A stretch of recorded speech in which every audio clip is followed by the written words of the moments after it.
نام آپ نے سنا ہوگا، یہ مشہور مجاذیب میں سے یہ مجذوب گزرا ہے۔ دریائے دجلہ کے کنارے اکثر گھومتا رہتا تھا اور اس کی ادائیں نرالی تھی۔ مجذوبوں کے رنگ اپنے ہوتے ہیں، سادیہ نزدیک رائے عاشقاں، خلق مجنو نندو مجنو آکل است۔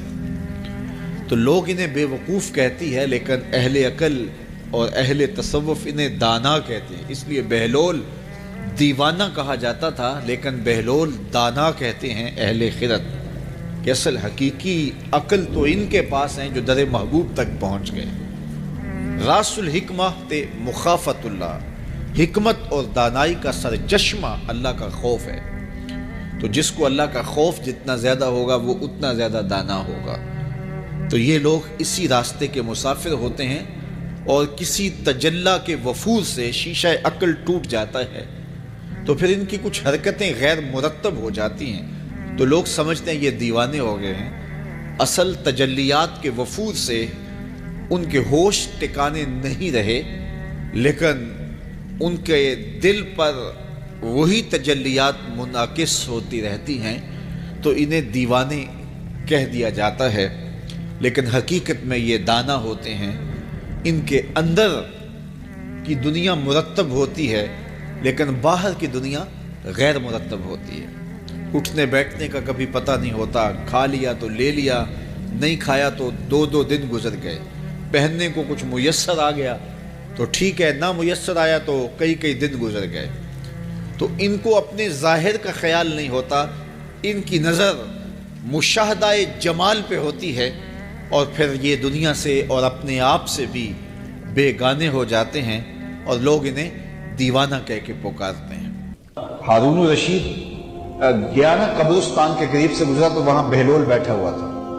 یہ مشہور مجاذیب میں سے مجذوب اس کو کہتے ہیں کہ تجلیات کے وفور سے جس کا شیشہ عقل ٹوٹ جائے، اس کو مجذوب کہتے ہیں، اور لوگ اسے پاگل کہتے ہیں، لیکن اصل میں تو عقل مند یہ ہیں۔ تو بہلول بیٹھا تھا قبرستان میں، تو ہارون الرشید گزرا تو بہلول نے توجہ نہ دی، تو ہارون الرشید نے چاہا کہ میں اس کو دکھاؤں کہ میں محل کیا ہوتے ہیں، تخت و تاج کیا ہوتے ہیں۔ اس نے دعوت دی، بہلول آؤ نا ذرا بغداد میں، شہر کی رونقیں دیکھو، محلات کی زندگی دیکھو۔ تو حضرت بہلول نے جو جواب دیا بڑا خوبصورت تھا، کہا شہر والے سارے ادھر آ رہے ہیں، میں شہر کیا لینے جاؤں؟ تم مجھے شہر بلا رہے ہو، اور شہر والے سارے روز ادھر آ رہے ہیں، تم کندھوں پہ اٹھا کے روز انہیں ادھر لاتے ہو اور میں شہر چلا جاؤں۔ تو بادشاہ کی بولتی بند ہو گئی۔ یہ بہلول بھی اسی قبیلے کا فرد تھا، دجلہ کے کنارے مٹی کے گھروندے پاؤں پہ بناتا ہے اور انہیں مسمار کر دیتا ہے۔ وہ کبھی آپ نے دیکھا ہوگا کہ بچے ریت میں اپنا پاؤں رکھ کر کے اوپر سے ریت تھپک لیتے ہیں اور پھر پاؤں ہولے سے نکال لیتے ہیں، بچ جائے تو بڑے خوش ہوتے ہیں، اور جب کھیل ختم ہو جاتے تو اسے گرا دیتے ہیں اپنے ہاتھوں سے۔ بہلول بھی اسی شغل میں لگا ہوا ہے۔ بہلول یہ کام کر رہا ہے، گروندے بناتا ہے گراتا ہے، گروندے بناتا ہے گراتا ہے۔ بادشاہ گزرا، پوچھا بہلول کیا کر رہے ہو؟ ہنس کے کہا جنت کے مکان بنا رہا ہوں۔ کہا بیچتے ہو؟ ہاں بیچتا ہوں۔ کتنے کا؟ 10 روپے کا، سیل لگائی ہوئی ہے۔ بادشاہ مسکرا کے گزر گیا، دیوانہ ہے، مجنو ہے، اپنی موج میں لگا ہے۔ پیچھے سے ملکہ زبیدہ بھی آ رہی تھی، اس نے بھی دیکھا، کہا بہلول کیا کر رہے ہو؟ کہا جنت کے مکان بنا رہا ہوں۔ کہا بیچتے ہو؟ ہاں 10 روپے کا بیچتا ہوں۔ 10 روپے بادشاہوں کے لیے کیا ہوتے ہیں؟ 10 درہم نکالے، اس کو دیا، اس نے دریائے دجلہ میں پھینک دیا۔ فقیر اتنی دیر تک فقیر نہیں بنتا۔ داتا صاحب فرماتے جب تک مٹی کا ڈھیلا اور سونے کی ڈلی اس کی نظر میں برابر نہیں ہو جاتا۔ اور ایک مکان کے گرد، ایک وہ گروندے کے گرد دائرہ لگایا، کہا یہ تیرا ہوا۔ ملکہ گزر گئی، بادشاہ بھی چلا گیا۔ شام کو اپنے محل میں پہنچے، بادشاہ سویا، منظر جاگا کہ حشر کا دن ہے، پھر جنت کا منظر ہے، جنت میں بڑے بڑے خوبصورت مکان ہیں۔ ایک مکان تو بڑا ہی اچھا لگا، تو جی چاہا کہ اس مکان کو دیکھوں۔ تو جب قریب گیا تو دروازے پہ لکھا تھا ملکہ زبیدہ۔ شوق سے آگے بڑھا تو دربان نے روک دیا، کہا یہ ملکہ کا ہے؟ کہا وہ میری ہی ملکہ ہے۔ کہا دنیا کے ضابطے اور ہیں، آخرت کے ضابطے اور ہیں۔ بادشاہ کی آنکھ کھل گئی، بے چین ہو گیا، ملکہ کو بیدار کیا، کہا تو کون سا نیک عمل کیا ہے؟ میں نے جنت میں تیرا یوں محل دیکھا ہے۔ ملکہ کہنے لگی وہی معمول کی نمازیں، وہی سب کچھ، کوئی نیا کام تو میں نے کیا نہیں۔ ہاں یاد آیا، کل گزر رہی تھی، دجلہ کا کنارہ تھا، وہ جسے لوگ مجذوب کہتے ہیں، وہ جو دیوانہ کہلاتا ہے، وہ بہلول وہ جنت کے محل کہتا تھا وہ بنا رہا تھا. میں نے کہا چلو کوئی بات نہیں, فقیر ہے, 10 روپے کیا ہوتے ہیں. تو میں نے 10 روپے کا ایک محل خریدا تھا. بادشاہ سر پکڑ کے بیٹھ گیا, وہ تو مجھے بھی کہتا تھا. میں دیوانے کی بات سمجھ کے گزر گیا. اگلے دن بادشاہ قصدن گزرا. جب قصدن گزرا نا تو دل دھڑک رہا تھا کہ کہیں مجذوب پھر آج مل جائے اور اسی موج میں ہو تو کام بن جائے. دیکھا تو بہلول وہاں بیٹھا ہوا ہے. آگے بڑھ کے دیکھا تو کام بھی وہی. بادشاہ پھر رک گیا, پوچھا بہلول کیا کر رہے ہو؟ اب دل دھڑک رہا تھا کہ مجذوب ہے, کوئی اور بات کہہ دے تو چلو اچھا ہو کہ وہی جواب دے دے. اس نے وہی جواب دیا, جنت کے محل بنا رہا ہوں. بادشاہ کا کچھ دل ٹھہرا, پھر کہا اچھا بیچتے بھی ہو؟ ہاں ہاں بیچنے کے لیے بنا رہا ہوں. بادشاہ ادھر جیب میں ہاتھ ڈال رہا ہے اور ادھر پوچھ رہا ہے کتنے کا؟ کہا آدھی حکومت لگے گی. کہا کل تو 10 روپے کے بتا رہے تھے. کہا کل تم نے دیکھا نہیں تھا, آج سودا دیکھ کے لے رہے ہو. اللہ تعالیٰ ارشاد فرماتا ہے انما تنذر من اتبع الذکر وخشی الرحمن بالغیب, جو ان ڈٹھے سودے کرتے ہیں, جو بغیر دیکھ کے کرتے ہیں. اچھا چلو, جنید بغدادی دجلہ کے کنارے جا نکلے اور آپ کے شاگرد بھی تھے آپ کے ساتھ, تو وہاں بہلول ملے. بہلول ایک مجذوب تھے, تو کہا کہ چلیے ان سے زیادہ بات کرتے ہیں. تو شاگردوں نے کہا یہ تو ایک دیوانہ شخص ہے اور آپ اس سے کیا ملیں گے؟ آپ اتنے پڑھے لکھے عالم اور اتنے بڑے فقیہ اور صوفی, اور ایک دیوانے شخص سے آپ ملیں گے؟ دنیا اس کو دیوانہ کہتی ہے, بہلول دیوانہ.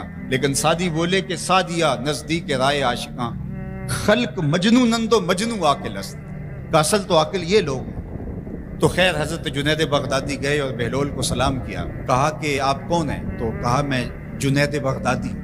تو کہا کیا کرتے ہو؟ کہا کہ میں پڑھنے پڑھانے کی ذمہ داریوں میں لگا ہوں. تو آپ نے فرمایا کہ کھانے کے آداب جانتے ہو؟ تو کہا کہ ہاں, ہاتھ دھوئے جائیں, بسم اللہ شریف پڑھی جائے, چھوٹا لقمہ لیا جائے اور چبا چبا کے کھایا جائے اور اس کے بعد الحمدللہ کہا جائے. تو بہلول کہنے لگا کہ میں تو آپ کو بہت بڑا عالم سمجھتا تھا, آپ تو کھانے کے ادب کو بھی نہیں جانتے. اور اپنا کپڑا اٹھایا, جھاڑا اور ایک جانب چل گیا. شاگردوں نے کہا ہم نے آپ کو کہا تھا کہ اس شخص کے پیچھے جانے کا کیا فائدہ, یہ تو دیوانہ شخص ہے. تو کہا نہیں میں اس کے پیچھے چلتا ہوں. پھر آپ اس کے پیچھے بھاگے. تو پھر بہلول نے پلٹ کے دیکھا, کہا کہ کون ہو؟ کہا کہ میں جنید ہوں, آپ کو ملنے آیا ہوں. تو آپ نے پھر ایک سوال کیا, گفتگو لمبی ہو جائے. تیسری مرتبہ بھی جب وہ اپنا دامن جھاڑ کے گزرے تو پھر آپ آگے بڑھے. انہوں نے پوچھا کون ہو؟ انہوں نے کہا کہ میں ایک عام سا شخص ہوں, تو آپ کے پاس جو ہے وہ سیکھنے آیا ہوں. تو کہا کہ میں نے تم سے پوچھا تھا کہ کھانے کے آداب کیا ہیں, تو تم نے یہ بتایا تھا. کہا جی میں نے تو یہی پڑھا ہے اور میں نے یہی بتایا ہے. تو کہا کھانے کا سب سے پہلا ادب یہ ہے کہ لقمہ حلال کا ہو. باقی لقمے چھوٹے چھوٹے توڑ کے کھائے یا چبا چبا کے کھائے یا جو ہے وہ پانی پہلے پیے یا بعد میں پیے, کہا یہ باتیں بات کی ہے. سب سے پہلا ادب کھانے کا یہ ہے کہ لقمہ طیب ہو, لقمہ طاہر ہو, لقمہ پاکیزہ ہو. اللہ اکبر. تو ہمارے رب نے ہمیں پاکیزہ رزق کھانے کی تلقین فرمائی ہے. تو میں دریائے دجلہ کے کنارے حضرت سری سختی کے مزار پہ حاضر ہوا تو حضرت جنید بغدادی اور حضرت شیخ شبلی کے مزار پہ, حضرت ذوالنون مصری کے مزار پہ اور دیگر مزار, یہ سارے دجلہ کے کنارے واقع ہیں. تو وہاں بچے کھیل رہے تھے. تو ہم نے ان بچوں سے پوچھا کہ یہاں کوئی اور مزار بھی ہے؟ تو انہوں نے اشارہ کر کے بتایا کہ آپ اس سمت جائیں تو آگے بہلول دانا کا مزار ہے. تو شوق تھا تو ہم وہاں گئے تو بہلول دانا کا مزار تھا, باہر لگا ہوا تھا بورڈ. تو شکستہ سا مزار تھا, ہم اندر داخل ہو گئے. تو میں نے بہلول دانا کی قبر دیکھی کہ اس کی قبر کے اوپر جو غلاف پڑا ہوا تھا وہ بھی آدھا تھا اور پھٹا ہوا تھا. میں نے کہا فقیروں کی جو علامتیں ہوتی ہیں وہ مرنے کے بعد بھی پائی جاتی ہیں.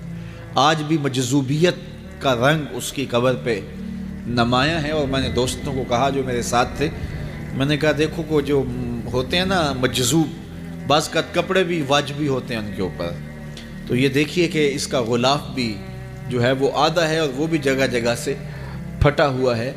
تو اس کی قبر بھی اس کے جذب کی کہانی سنا رہی ہے.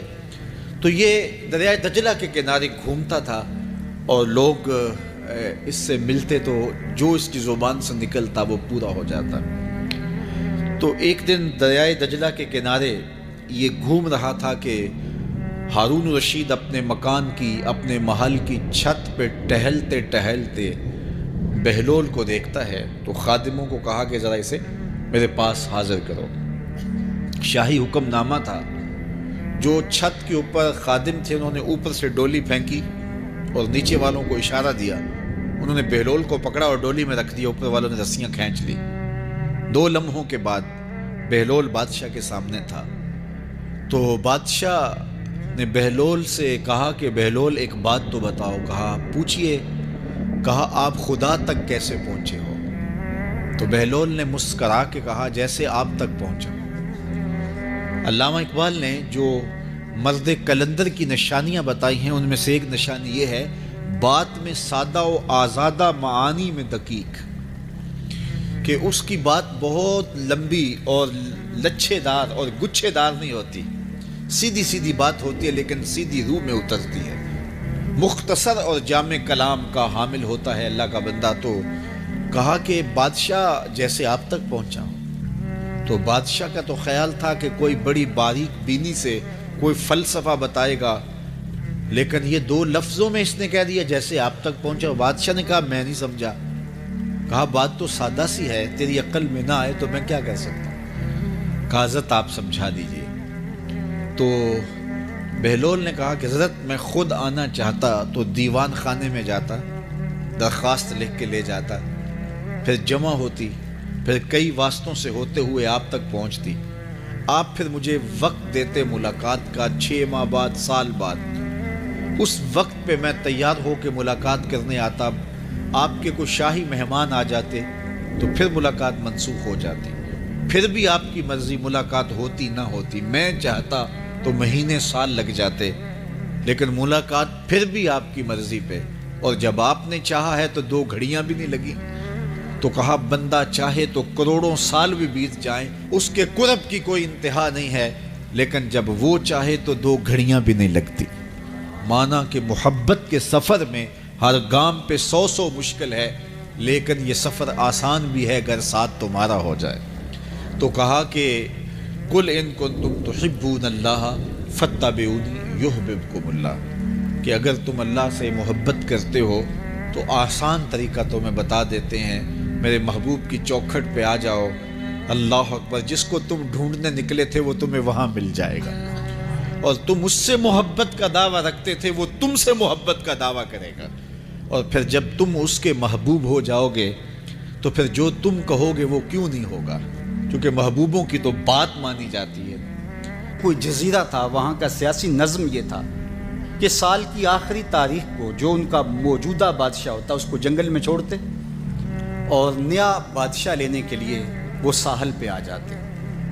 جو پہلا شخص ساحل پہ اترتا اس کو اپنا حکمران مان لیتے، جو بھی حکمران بن جاتا وہ خوش ہو جاتا، حالانکہ اس کو بتا دیتے کہ 1 سال کے لیے تجھے منتخب کیا ہے، سال کی آخری تاریخ کو تخت سے اٹھائیں گے، باندھیں گے، جکڑیں گے، اور اسی جزیرے کے دوسرے کنارے ایک جنگل ہے جہاں خاردار جھاڑیاں اور موذی جانور ہیں، وہاں تجھے پھینک دیں گے۔ وہ بھول جاتا، کہتا دیکھی جائے گی، اور سال کی آخری تاریخ جب وہ رسیاں اور زنجیریں لے کے آتے تو وہ پریشان ہو جاتا کہ آنکھ جھپکنے میں سال گزر گیا، پتہ ہی نہیں چلا، پھر روتا ہوا چیختا ہوا اس جنگل میں جاتا اور لوگ اس کو چھوڑ کے آ جاتے اور درندوں کا رزق بن جاتا، اور جو بھی آتا اس نے کبھی انکار نہیں کیا تھا۔ پہلی بار ایسا ہوا کہ جس شخص کو انہوں نے ہار ڈالے، گارڈ آف آنر دیا، تعظیم تکریم دی، سیلوٹ کیا، اس نے کہا یہ سب کیا ہے؟ کہا کہ آج کے بعد تو ہمارا حکمران ہے۔ کہا میں تو امور سلطنت نہیں جانتا، میں تو تاجر آدمی چیزیں بیچنے آیا ہوں۔ کہا کہ ہمارا اصول یہی ہے کہ سال کی پہلی تاریخ کو پہلا شخص جو جزیرے پہ قدم رکھتا ہے وہ ہمارا حکمران ہوتا ہے۔ اس نے کہا میں تو امور سلطنت کو نہیں جانتا، تو یہ کس طرح ذمہ داری قبول کر سکتا ہوں؟ انہوں نے کہا کہ تمہیں کرنا ہوگی، اس کے علاوہ کوئی راستہ نہیں ہے، ہمارا یہ قانون ہے، ضابطہ ہے، اور یہ بھی بتا دیں کہ سال کی آخری تاریخ کو تجھے اسی جنگل کے دوسرے کنارے چھوڑ آئیں گے جہاں موذی جانوروں کا رین بسیرا ہے۔ تو اس نے کہا اگر انجام اتنا دردناک اور خطرناک ہے پھر تو میں بالکل جانے کے لیے تیار نہیں ہوں۔ تو انہوں نے کہا تو چاہے نہ چاہے باندھ کے بھی تخت پہ بٹھانا پڑا تمہیں بٹھائیں گے۔ اس نے کہا اچھا مجھے یہ بتاؤ کہ سال بعد میری بات مانو گے یا نہیں؟ اس نے کہا کہ ہاں، قانون میں تو ترمیم نہیں کر پائے گا، لیکن یہ ہوگا کہ تیرے انتظامی حکم ہم ماننے پہ مجبور ہیں۔ اس نے کہا ٹھیک ہے، میں تمہارا حکمران بننے کے لیے تیار ہوں۔ رومی بولتے ہیں کہ جب بھی کوئی شخص تخت نشین ہوتا تو وہ بھول جاتا کہ میرے 7 سال کی آخری تاریخ میں کیا ہونے والا ہے۔ وہ عیش و عشرت کرتا اور یوں وقت گزارتا، سال کی آخری تاریخ آنکھ جھپکنے میں آ جاتی۔ لیکن یہ پہلا شخص تھا، تخت نشین ہوتے اس نے پہلا حکم نامہ جاری یہ کیا کہ کمانڈوز بلائے جائیں۔ بلائے گئے، کہا اس جنگل میں چلے جاؤ جہاں تم بادشاہوں کو پھینک کے آتے ہو، اور وہاں کے موذی جانور کاٹ ڈالو۔ پھر بلدیہ کے ملازمین بلائے، کہا جاؤ جا کے وہاں کی جھاڑیاں کاٹو۔ پھر معمار بلائے، کہا جا کے وہاں محل تیار کرو۔ کچھ لوگوں کو بلایا، کہا جا کے وہاں پھول لگاؤ، پھلدار درخت لگاؤ، سایہ دار شجر لگاؤ۔ پوری حکومتی مشینری اس جنگل کو کٹوانے، وہاں کے موذی جانور قتل کروانے، اور وہاں خوبصورت محل بنوانے، کنویں کھدوانے اور پھلدار درخت لگوانے میں صرف کر دی۔ اب سال کی آخری تاریخ کو جب وہ زنجیریں لے کر آئے تو اس نے کہا کہ مجھے کیوں جکڑتے ہو، میں خود جانے کے لیے تیار ہوں، اس لیے کہ یہ اس تخت پہ آرام سے نہ بیٹھا، یہاں بیٹھ کے تیاری وہاں کی کرتا رہا جہاں اس نے جانا تھا۔ کافر اور فاسق دنیا کے تخت پہ عیش کرتا ہے، بھول جاتا ہے کہ میں نے کہاں جانا ہے، اور صالح مومن اس تخت پہ آرام سے نہیں بیٹھتا، جہاں جانا ہے اس کے لیے تیاری کرتا رہتا ہے۔ اور جب جنازہ اٹھتا ہے تو وہ کہتا ہے اجلوا بی ولا تؤخروا بی، دیر نہ کرو، مجھے جلدی لے جاؤ، میرا تو وہاں انتظار ہو رہا ہے۔ اور پھر جب وہ وہاں پہنچتا ہے تو القبر روضۃ من ریاض الجنہ، وہ جنت کے باغوں میں سے باغ بن چکی ہوتی ہے۔ وہ سارے تھور، ساری جھاڑیاں، ساری آگ اور وہاں کے سارے بھڑکتے ہوئے شعلے بجھا چکا ہوتا ہے، اپنے اعمال کے لشکر بھیج کے۔ ہم نے دیکھنا ہے کہ ہم یہاں آخرت کے لیے کچھ بھیج رہے ہیں کہ یہیں سب کچھ لٹا رہے ہیں۔ دنیا کے مختلف ممالک میں جانا ہوتا ہے۔ تو ایک دفعہ میں اٹلی گیا تو وہاں ایک شہر میں مجھے کچھ دوست لے گئے، تو وہ چھوٹا سا گھر تھا، تو 20 سے 30 لوگ وہاں رہ رہے تھے۔ تو میں بڑا حیرت زدہ ہوا، تو میں نے کہا کہ آپ یہاں تنگ سی جگہ پہ 20-25 لوگ رہ رہے ہیں، تو اتنی مشکل میں کیوں رہ رہے ہیں؟ تو کوئی بڑا سا گھر خرید لیں، آسودہ رہیں۔ تو انہوں نے کہا کہ جناب آپ ہمارے علاقے میں جا کے دیکھیں، 5-5 کنال کے گھر ہم نے وہاں شروع کیے۔ ہم یہاں کمائی کرنے آئے ہیں، عیش کرنا تھوڑے آئے ہیں۔ ہم تو چند سالوں کے لیے یہاں آئے ہیں، اس لیے ہم یہاں سے کماتے ہیں، بھیجتے وہاں ہے جہاں ہم نے ہمیشہ جا کے رہنا ہے۔ میں نے کہا یہی تو میں سمجھانے آیا ہوں، جہاں جتنا رہنا ہے وہاں کا انتظام بھی اس حساب سے کرو۔ حضور نے فرمایا کن فی الدنیا کانک غریب او عابر السبیل، دنیا میں ایسے رہو جس طرح مسافر اجنبی رہتا ہے۔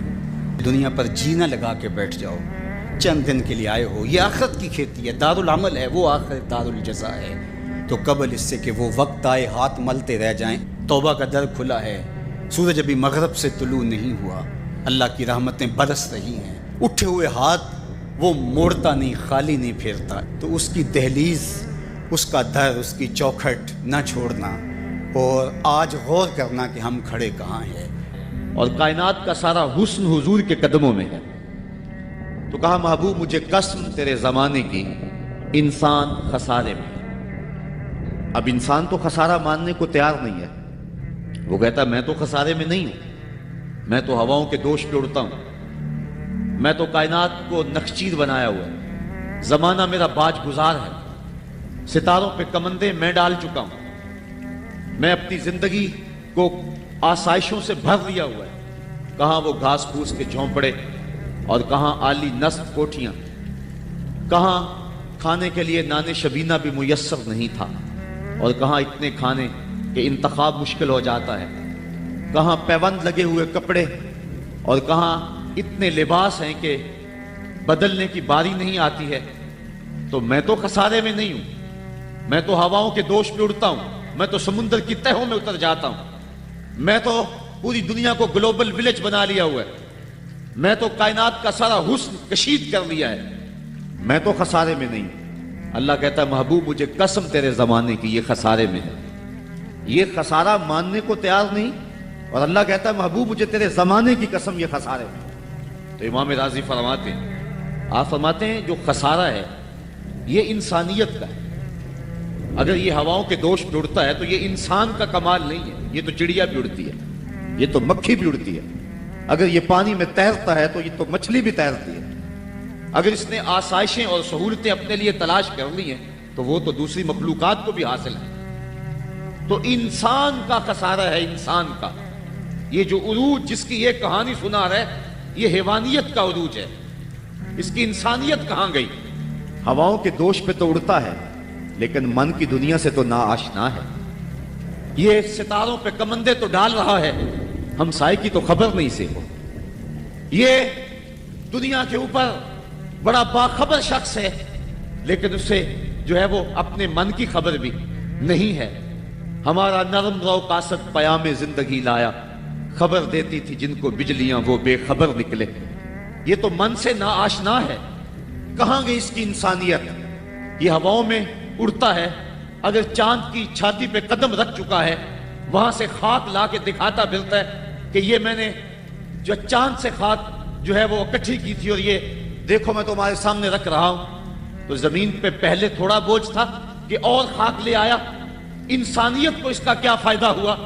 یہ انسانیت کا عروج نہیں ہے. انسان تو خسارے میں ہے, انسانیت تو ڈوب رہی ہے.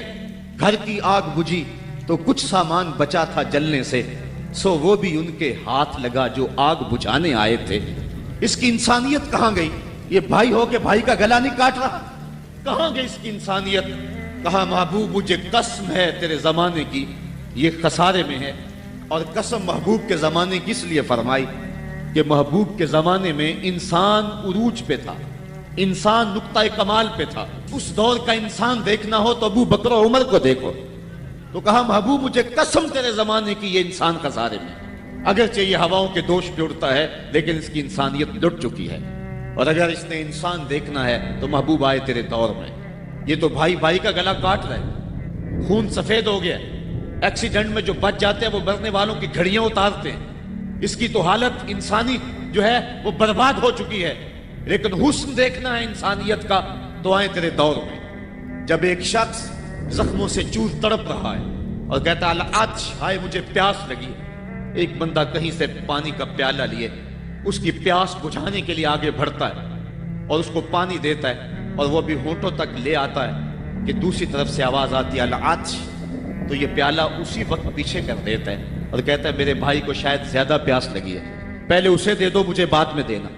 اور یہ جب اس کے پاس جاتا ہے اور وہ پانی پینے لگتا ہے تو تیسری جگہ سے آواز آتی ہے. یہ اسے پانی دیتا ہے تو چوتھی جگہ سے آواز آتی ہے. حتیٰ کہ 7 اشخاص کے پاس پانی لے کے جاتا ہے اور ہر ایک آگے ترجیح دیتا ہے.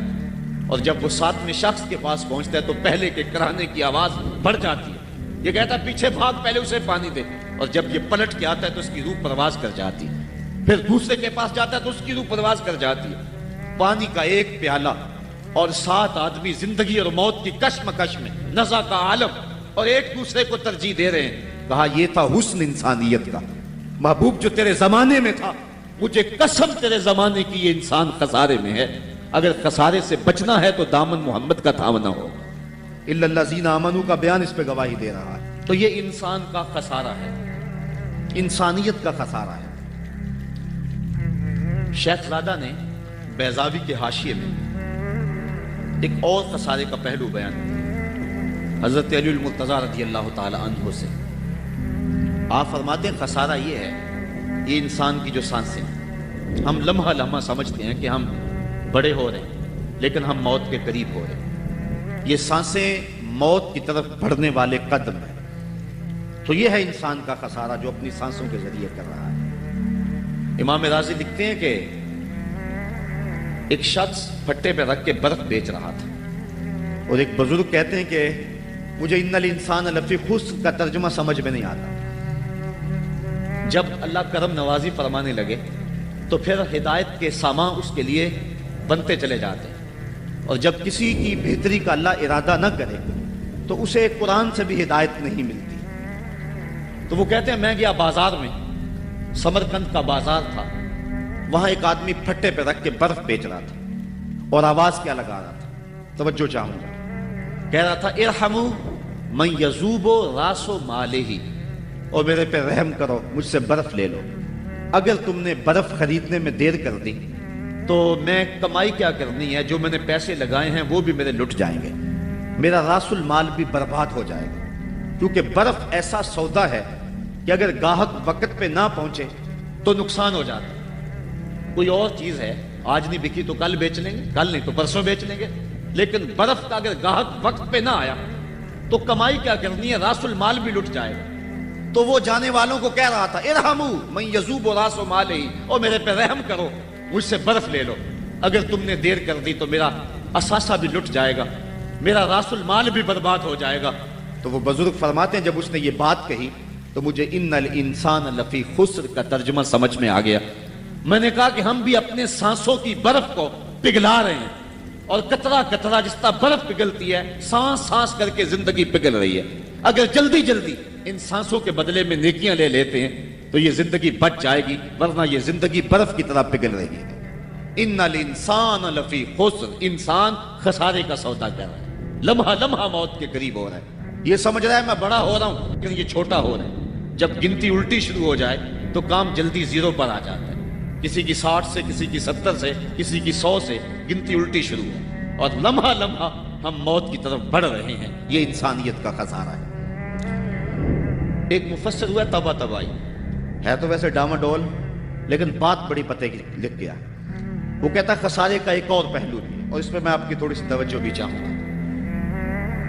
وہ کہتا ہے خسارہ یہ ہے کہ اللہ نے ایک شے کو ایک حسن دیا ہے تو دوسرے حسن سے اسے محروم رکھا ہے، تو وہ شے کہتی ہے کہ میں خسارے میں۔ اس کی مثال وہ کہتا ہے یہ پھول ہیں، ان میں خوشبو ہے لیکن روشنی نہیں ہے، اندھیرے میں آپ ان سے چراغاں نہیں کر سکتے، تو پھول کہیں گے ہم خسارے میں، ہمارے میں خوشبو تو ہے لیکن روشنی نہیں۔ چاند میں روشنی ہے لیکن اس میں خوشبو نہیں ہے، تو چاند کہتا ہے میں خسارے میں، کہ میرے میں روشنی تو بڑی ہے، میرے دم سے کائنات میں اجالے تو پھیل جاتے لیکن خوشبو نہیں ہے، میں خسارے میں۔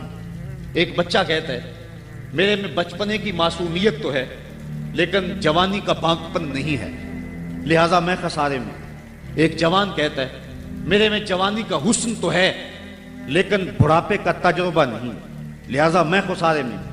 اور ایک بوڑھا کہتا ہے کہ میرے میں بڑھاپے کا تجربہ تو ہے لیکن اب بچپنے کی وہ معصومیت کا، وہ کاغذ کی کشتی، وہ بارش کا پانی۔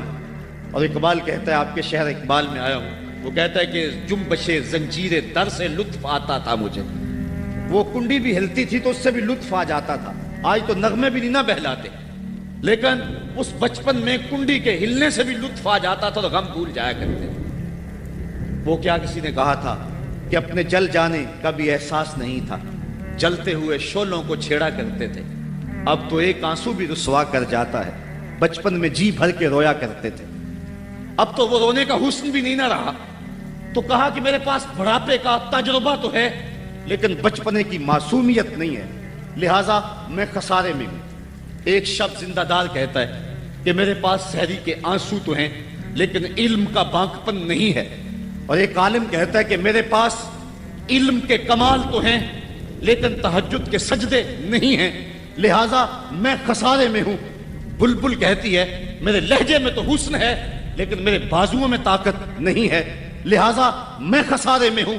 شیر کہتا ہے میرے بازوؤں میں تو طاقت ہے لیکن میرے پر نہیں ہے کہ میں اڑ سکوں، لہٰذا میں خسارے میں ہوں۔ کوئل کہتی ہے میرے لہجے میں تو جادو ہے لیکن رنگ میرا کالا ہے، لہٰذا میں خسارے میں ہوں۔ مور کہتا ہے میرے پروں میں تو حسن ہے لیکن میرے پاؤں بدصورت ہیں، لہٰذا میں خسارے میں ہوں۔ تو وہ کہتا ہے کہ کائنات کی ہر شے کسی نہ کسی طرح خسارے میں ہے، لیکن پھر کہتا ہے اگر تمہیں شوق ہو کہ ایک ذات ایسی بھی دیکھیں جس میں خسارہ نہ ہو تو آؤ مدینے کی گلی میں آ جاؤ۔ حسن کی ساری شوخیاں، جمال کے سارے کرینے اور حسن کا سارا بانکپن اگر ایک ذات میں دیکھنے کا شوق آ جائے، حسن یوسف دم عیسیٰ ید بیضا داری، ہما دارند آنچے پھوپاں تو تنہا داری۔ کائنات حسن جب پھیلی تو لا محدود تھی اور جب سمٹی تو تیرا نام بن کے رہ گیا۔ اگر یہ شوق ہو کہ کائنات کے سارے حسن ایک پیکر میں دیکھیں تو کہا اس کے لیے میں نے ایک محمد ہی بنا دیا۔ سارے حسن ایک پیکٹ میں آپ کو ملیں گے، سارے کمال اور سارے جمال اور سارے عروج اور ساری عزتیں اور سارے مراتب آپ کو ایک ذات میں جمع ملیں گے، اور محمد ہوتا ہی وہ ہے جو مجمع کمالات ہو۔ تو کہا کہ یہ ہے ایک خسارے کا پہلو، اور کائنات میں ایک ہی شخص ہے جو خسارے سے بچا ہوا ہے۔ اب جو اس ذات سے وابستہ ہوگا وہ بھی خسارے سے بچ جائے گا۔ الا الذین آمنوا، جس کے ہاتھ میں یہ دامن ہو وہ خسارے سے بچ جائے گا، ورنہ خسارے سے کوئی بچ نہیں سکتا۔ نہ دولت بچا سکتی ہے، نہ اقتدار کی بچھی ہوئی مسندیں خسارے سے بچا سکتی ہیں، نہ کوئی اور انسان کو دنیاوی کمال خسارے سے بچا سکتا ہے۔ اگر خسارے سے بچنا ہے تو ہاتھوں میں دامن مصطفیٰ لینا ہوگا۔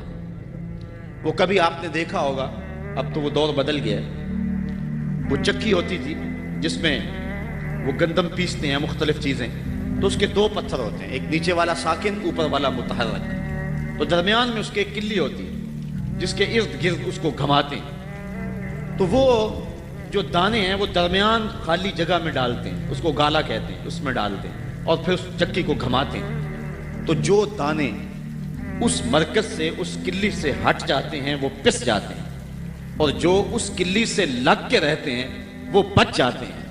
کہا محبوب مجھے قسم تیرے زمانے کی، انسان خسارے میں ہے، الا الذین آمنوا، بچے گا وہ جو تیرے دامن سے لپٹ جائے گا۔ اور یہ میں مفہوم ایمان کا جو آپ کے سامنے دامن مصطفیٰ سے تمسک اختیار کرنا، یہ میری جذباتیت کا کمال نہیں، حقیقت ہی ہے۔ علامہ سعد الدین تفتازانی علیہ رحمہ شرح قائد میں لکھتے ہیں کہ ایمان ہے کیا؟ آپ فرماتے ہیں الایمان ہی تصدیق بما جاء بہ النبی صلی اللہ علیہ وسلم، حضور کے علاوہ ایمان ہو ہی نہیں سکتا، یہ ممکن ہی نہیں۔ اور یہ بات بھی ذہن میں بٹھا لیں کہ حضور سے ذہنی تعلق کا نام ایمان نہیں ہے، حضور سے قلبی تعلق کا نام ایمان ہے، اور یہ میرے مسلک کی پہچان ہے۔ صرف ذہنی تعلق کا نام ایمان نہیں ہے، قلبی تعلق کا نام ایمان ہے۔ اس کو مزید سہل کروں تو حضور کو نبی جاننے کا نام ایمان نہیں ہے، نبی ماننے کا نام ایمان ہے۔ ورنہ کتنے لوگ تھے جانتے تھے لیکن ایمان نہ لائے۔ الذین آتیناہم الکتاب یعرفونہ کما یعرفون ابناءہم، جن کو ہم نے کتاب دی وہ ایسے جانتے تھے جس طرح بیٹوں کو جانا کرتے، لیکن اس کے باوجود ایمان نصیب نہیں ہوا۔ ایمان جاننے کا نام نہیں ہے، ایمان ماننے کا نام ہے۔ پھول کو بلبل جانتی نہیں، مانتی ہے۔ اگر مانتی نہ ہوتی تو پھول کے گرد رقص بسمل کے تماشے نہ کرتی۔ شمع کو جانتے سارے ہیں لیکن مانتا صرف پروانہ ہے۔